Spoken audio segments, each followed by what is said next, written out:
Welcome to my kitchen. I have here in my kitchen my kefir grains in my jars, and I'm going to show you how I strain it and how I use my kefir every day to make healthy drinks and products in my kitchen. So I have 2 jars here.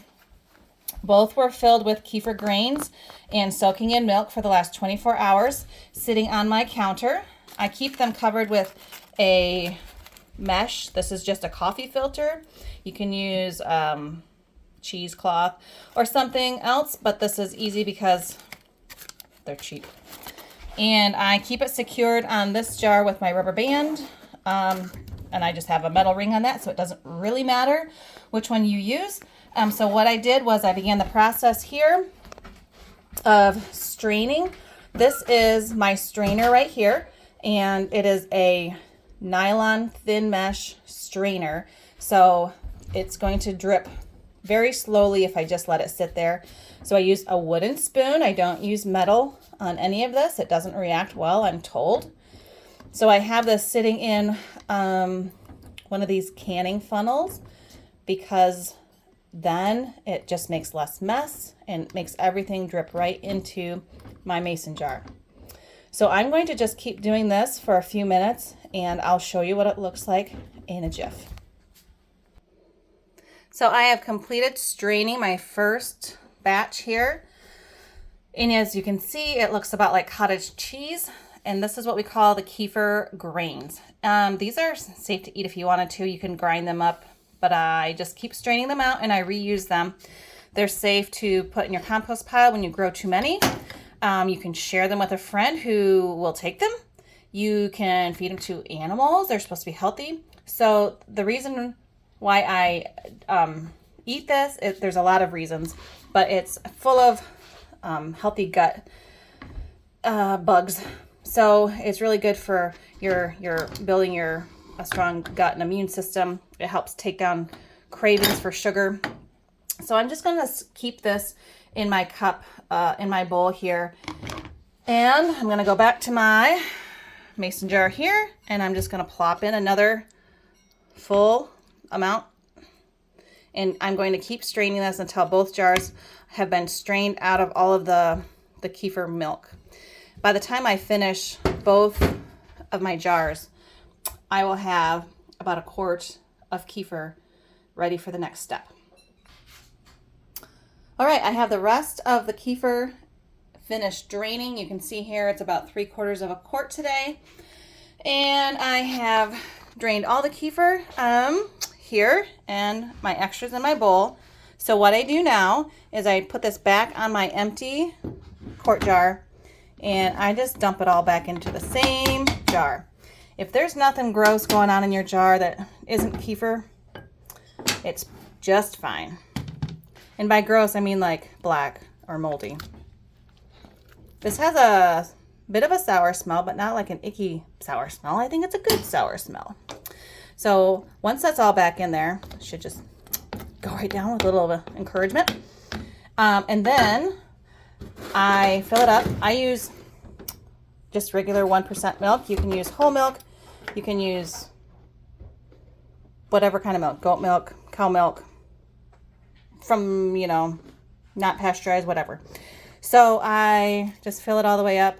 There is a ratio that's best, but I just fill it up. I've got really more than enough curds in here. I should be taking some out for what I'm doing because really not that much milk is in there. It's a lot of curds or grains, whatever you want to call them. So here's what I do now. I'm all done with my funnel.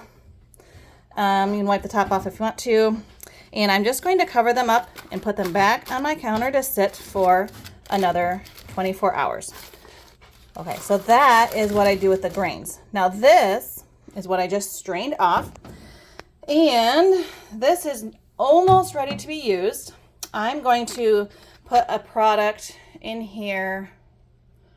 I have what's called baobab powder. This is just a naturally dried fruit that comes right from the African baobab tree. I just have it in my jar here.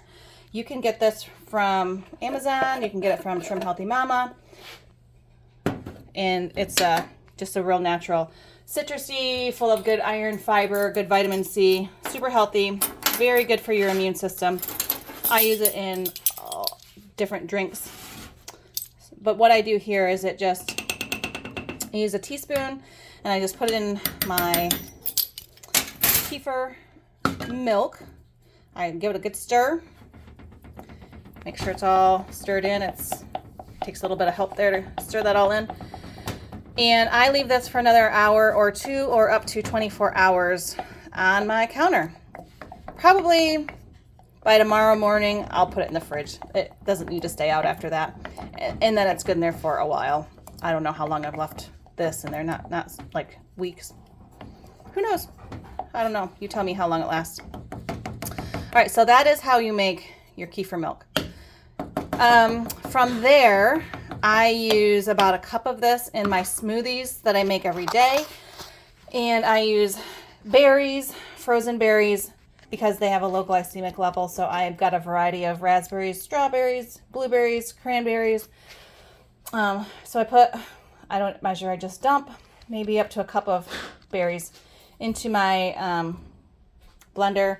This is really thick. This is like heavy cream thick by the time I get to using it. And you can just, make sure you get all that good stuff off the edges.